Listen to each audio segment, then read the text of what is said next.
आज की दुनिया में हर तरफ भटकाव ही भटकाव है। ऐसे में किसी चीज पर ध्यान लगाना एक जंग लड़ने जैसा हो गया है। पर क्या हो अगर इस जंग को जीतने का एक तरीका हो? चलिए आज इसी रास्ते को खोजते हैं। देखिए, ये कोई मजाक नहीं है।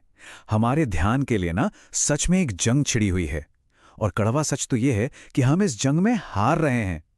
ऐप्स, सोशल मीडिया, हर मिनट आने वाले नोटिफिकेशंस, ये सब डिजाइन ही इसीलिए किए गए हैं ताकि हमारे फोकस को पकड़ें और फिर उसे बेच दें। तो सवाल ये उठता है कि क्या हम पलटवार कर सकते हैं? इसका जवाब है हाँ, बिल्कुल कर सकते हैं। और आगे हम जो देखने वाले हैं वो सिर्फ कुछ टिप्स नहीं है, बल्कि ये अपने दिमाग पर दोबारा कंट्रोल पाने की पूरी स्ट्रैटेजी है। और इस स्ट्रैटेजी की मंजिल है फ्लो की उस अवस्था तक पहुंचना।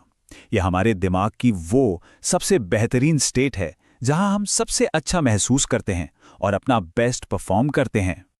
तो ठीक है, हमारी मंजिल अब एकदम साफ है। हमें फ्लो की अवस्था तक पहुंचना है।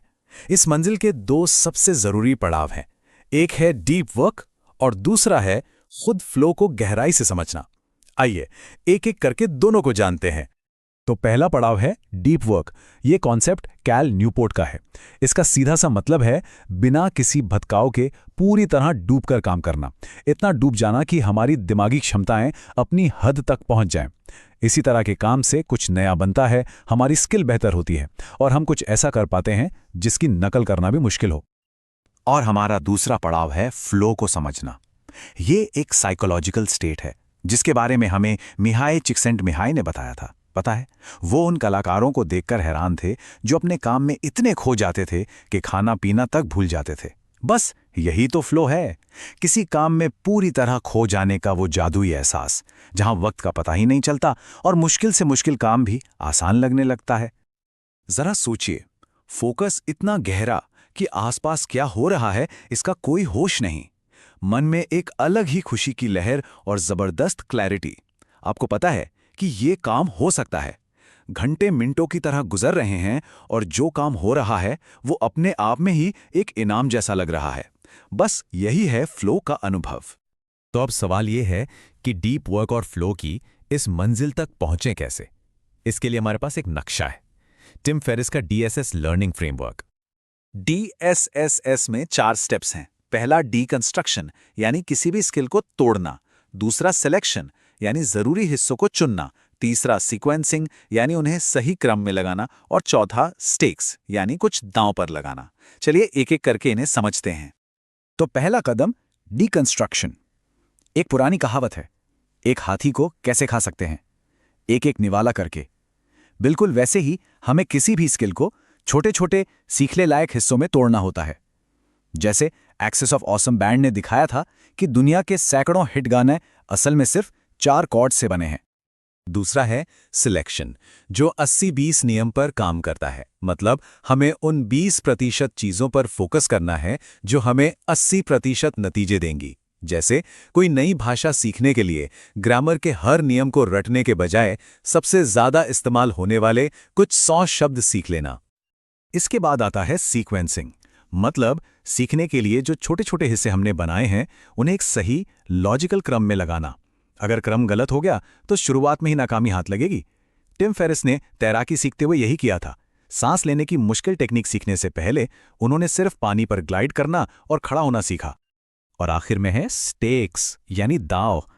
जब कोई चीज सीखना शुरू करें तो बिना किसी जोखिम के प्रैक्टिस करें। जैसे चाकू चलाने की स्किल सीखने के लिए सलाद काटने वाले चाकू का इस्तेमाल करें, जिससे गलती होने पर भी कोई नुकसान ना हो। लेकिन लंबे समय तक मोटिवेटेड रहने के लिए कुछ दांव पर लगाना जरूरी है। जैसे खुद से वादा करें कि अगर टारगेट पूरा नहीं हुआ तो किसी ऐसी संस्था को पैसे देंगे जिसे आप बिल्कुल पसंद नहीं करते। ये तरीका कमाल का काम करता है। तो अब हमारे पास नक्शा भी है। अब वक्त है चढ़ाई शुरू करने का। और इस चढ़ाई को पूरा करने के लिए जो इंजन चाहिए वो है डेलिब्रेट प्रैक्टिस, यानी सोची समझी पर्पसफुल प्रैक्टिस। देखिए, रेगुलर प्रैक्टिस और डेलिब्रेट प्रैक्टिस में जमीन आसमान का फर्क है। रेगुलर प्रैक्टिस में हम बस बिना सोचे समझे एक ही चीज दोहराते रहते हैं अपने कंफर्ट जोन में। लेकिन डेलिब्रेट प्रैक्टिस लेजर की तरफ फोकस्ड होती है। यह हमें हमारे लर्निंग जोन में धकेलती है जहां लगातार सुधार का लक्ष्य होता है। डेलिब्रेट प्रैक्टिस के कुछ बहुत जरूरी नियम हैं। पहला, स्किल को छोटे से छोटे हिस्सों में तोड़ें। दूसरा, छोटी लेकिन बहुत इंटेंस स्प्रिंट्स में प्रैक्टिस करें। और सबसे ज़रूरी, हमेशा अपनी मौजूदा काबिलियत से थोड़ा सा ऊपर उठकर काम करें, क्योंकि असली ग्रोथ वहीं होती है। और हाँ, लगातार फीडबैक और भरपूर आराम भी उतना ही ज़रूरी है। अब चढ़ाई करते हुए ये भी तो जरूरी है कि हमारी पकड़ मजबूत रहे, हम फिसले नहीं। इसका मतलब है कि हम जो भी सीख रहे हैं उसे सच में समझें और याद रखें। और इसके लिए कुछ खास टेक्निक्स हैं। महान फिजिसिस्ट रिचर्ड फाइनमैन ने कहा था, पहला सिद्धांत यह है कि खुद को बेवकूफ मत बनाओ, और खुद को बेवकूफ बनाना ही दुनिया में सबसे आसान काम है। उनका मानना था कि अगर आप किसी चीज को आसान भाषा में नहीं समझा सकते, तो इसका मतलब है कि आप उसे खुद ही नहीं समझे हैं। और इसी सोच से निकल कर आती है फाइनमैन टेक्निक। अपनी समझ को परखने का ये कमाल का तरीका है। इसके 4 बहुत आसान स्टेप्स हैं। पहले, कोई कॉन्सेप्ट चुन लीजिए, फिर सोचिए कि इसे किसी 12 साल के बच्चे को समझाना है, बिल्कुल आसान भाषा में। अब अगर समझाते हुए कहीं अटके तो समझ जाइए कि आपकी समझ में कोई कमी है। बस वापस सोर्स पर जाइए, उस कमी को पूरा कीजिए और आखिर में अपनी एक्सप्लेनेशन को और भी आसान बनाइए, शायद कोई अच्छी सी मिसाल देकर। बस हो गया। सीखने की प्रक्रिया का एक और हीरो है जिसे हम अक्सर विलेन समझ लेते हैं, और वो है नींद। ये कोई कमी या बग नहीं है, ये एक जरूरी फीचर है। और इसके पीछे पक्का साइंस है। हार्वर्ड की रिसर्च बताती है कि नींद की कमी हमारी यादों को पक्का करने की प्रक्रिया पर सीधा हमला करती है। सीखने के ठीक बाद की नींद तो सबसे ज्यादा जरूरी है। और सबसे चौंकाने वाली बात यह है कि यादों को पक्का करने वाली एक रात की नींद अगर चली गई तो इसकी भरपाई करना लगभग नामुमकिन है। तो अब तक हमने जो कुछ भी सीखा है उसे एक साथ जोड़ने का समय आ गया है, ताकि हम अपनी मंजिल यानी शिखर तक पहुंच सकें। चलिए अपना खुद का एक फ्लो सिस्टम बनाते हैं। ये फ्लो साइकिल फ्लो स्टेट में जाने का एक प्रैक्टिकल गाइड है। इसके 4 चरण हैं: स्ट्रगल, रिलीज, फ्लो और रिकवरी। पहले स्ट्रगल फेज में हम ध्यान भटकाने वाली हर चीज को हटाकर एक मुश्किल काम पर लगते हैं। फिर रिलीज फेज में एक छोटा सा ब्रेक लेते हैं, जैसे टहलना। इसके बाद हम फ्लो फेज में पहुंचते हैं, जहां हम अपनी स्किल के टॉप पर काम करते हैं। और अंत में आती है रिकवरी, जहां दिमाग को आराम देना जरूरी है। इस साइकिल को समझकर हम जब चाहें फ्लो की स्टेट में जा सकते हैं। तो आखिर में बस एक सवाल है सोचने के लिए, वो कौन सी एक स्किल है जिसे अगर इन सारे सिद्धांतों का इस्तेमाल करके सीख लिया जाए तो सब कुछ बदल सकता है? इस पर जरूर सोचिएगा।